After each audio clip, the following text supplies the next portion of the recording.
So while Disney is saying goodbye to the kids via removing stuff like Rivers of America or just putting up 21 and over bars in places like Epcot, Universal is targeting them directly. Well, actually, they are attempting to entice families to visit a new location that they are setting up in Texas.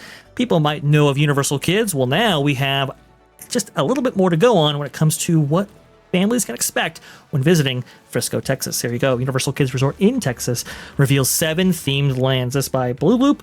New park is inspired by brands like Shrek, Trolls, and the Minions. Universal Destinations and Experiences has confirmed the lands or the themed lands for its upcoming Universal Kids Resort in Frisco, Texas. Opening next year, the new destination is designed and developed for families with young children. It will house 7 themed lands as follows.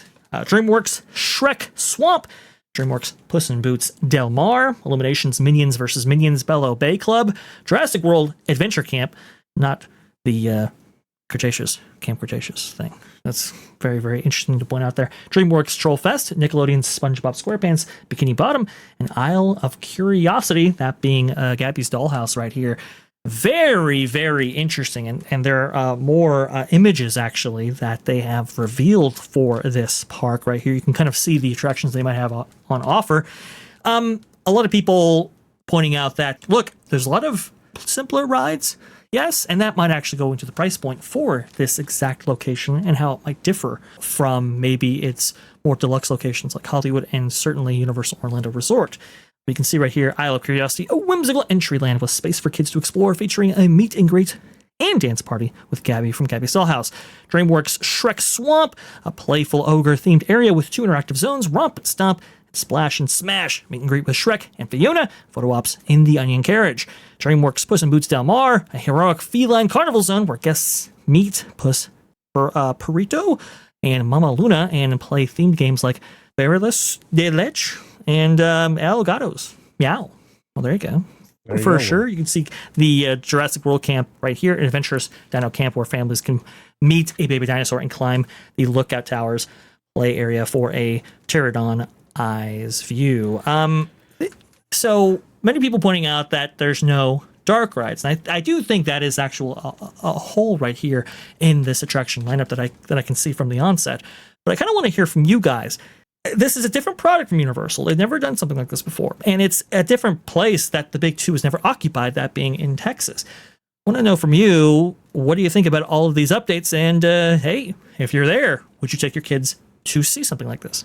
I mean, it's going to be kind of a fun adventure. I wouldn't. There's nothing there that would drive me away from having kids or grandchildren. Other youthful visitors, that are in my family, nieces and nephews. I think this is the first step in trying to develop Texas as a real market for theme parks, and I think it will continue to grow that effort in that area, and I think that's a good thing. But this is a place where Universal has the gift of space, so I think they're going to try to do what Walt wanted to do with the gift of space, and this is a good starting point. Again, you always want to aim for families when you're doing theme parks. This is the way to do that. You start with the young people and you build them up throughout their lives as going to a generational theme park. Right. Walt Disney World, Disneyland, they used to be that. They've shunned the traditional family guests by overpricing everything. As long as this is family affordable, this is likely just to launch the beginning. And if you know anything about Frisco, they picked a really good place to put this. It's not going to be a far drive for anybody, and you have a massive city right there with a lot of money.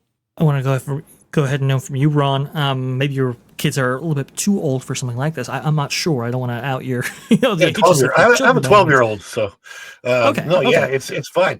It's I think that first of all, one thing that I think is good is I don't think you're going to be seeing the Universal Kids Resort adults. Like, I don't think they're going to have nothing but single adults invading this theme park, because it is designed with children in mind. Even if they're maybe 14, 15, 16-year-old, I still think that's probably fine, because there is that age. It's an interesting age when it comes to the teenagers, because some teenagers are just really wanting to escape their parents and escape their childhood life and not have anything to do. Like in my case, growing up, my sister and I were the opposite. My sister was get away from the family, shun the family. And a lot of teenagers did that. I was the exact opposite. And we went on a lot of family vacations and then ended up doing them without my sister at that age when I got beyond 12, like 13, 14, 15, 16. Love to travel, love to do these kind of things. I think that some of these areas are fun. Some of them might be geared towards younger children, but I think that's okay. If you have like a family set where, let's say you have a 3-year-old, an 8-year-old, and a 14-year-old, I think it's going to be a great family destination. I don't know what else is in Frisco, Texas, but I do know that where it's located, it makes it easy for a driving destination vacation for many, many people. I mean, you're talking probably within a 12-hour drive of maybe half the population of the United States or more, which is all you're going to need. It's the only thing about this that I'm upset about is that they're not doing this in Orlando. I would love, this park looks like it's going to be an amazing place, and I'm definitely going to want to see it. And then you have to, of course, plan on making it part of a wider Texas vacation for somebody like me. If I'm going to come from that far away, I'm going to also maybe want to go down to San Antonio and see that. I don't know. Texas is a huge state, so there's a lot to see there. Like I have questions about how close is this to Six Flags in the Dallas area? How close is and is that park even still operating? There's some weird things going on with Six Flags right now, but it looks with what they're designing to be amazing, and I'm starting to wonder if it becomes successful in Frisco, will they expand on this idea and put this type of a park in other locations? I think that's kind of what they're thinking about, especially like the Legoland model. It's really interesting because if you look at theme parks as a whole, outside of the big two, not doing particularly well, but Legoland has actually exceeded or I should say overcome the trend that we're seeing in the theme park sector or amusement sector, and that is that things are kind of going down. So I think there might be actually plans to roll this out in multiple markets right here. And I think I think it was Kavanaugh or somebody was saying, part of Comcast leadership was saying that, look, these are experiences that these kids can graduate from, right? So we introduced them to the IP, what Universal brain has to offer, and then it's like, okay, hey, look, listen, I love this growing up. Let's go ahead and go to the big kids areas, which is Universal Orlando or Hollywood. And I did include some footage of Hollywood in here, just to kind of give people an idea of some of the franchises that might be featured, some of the experiences that might be featured, also some that might be left out, like, for example, dark rides. I think Park Wizard in the chat is actually saying that according to the Frisco rules, they were completely opposed to dark rides. I do wonder if that's because of the large structures that you would actually need to house those kind of attractions and so forth. It is going to be an assemblage of many of them, maybe off-the-shelf flat rides, but at a reduced price point, I think that's okay. If they go for like the Legoland kind of average price point, which is like $89 or something like that, I think it's a little bit too high for something like this. They keep it modest, especially keeping families that might be underserved in that surrounding area right there. The forefront, I think this is a very attractive product for them, especially right there.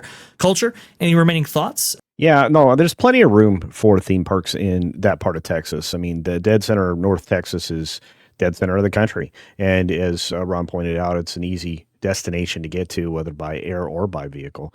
And I'll just say this, there's plenty of room here to do something else with in the surrounding area. And this could become another entertainment complex like what they're actually adding themselves to, like they're doing in Vegas. Or have done, I should say, in Vegas. So I think Universal's figured it out. If they're going to be an entertainment company, they want to have access to the people. So put yourself where there are going to be people. Yeah, and indeed. And hey, look, listen, there's a lot of people in Texas, a lot of emerging families there. This is definitely a place where they can go and bring their kids. Not like those Disney parks that have those 21 and older bars. Sorry, I got to bring it up because they used to really knock this kind of stuff out of the park. Unfortunately, we just haven't been seeing that. But good on Universal for doing something very different. I'm very curious to see how successful this venture will be for them. We'll be looking at those earnings reports with great interest. Thanks for watching That Park Plays News. For more information, consider checking out www.thatparkplace.com. And don't forget to subscribe, share, like, and send this out on your favorite social media account.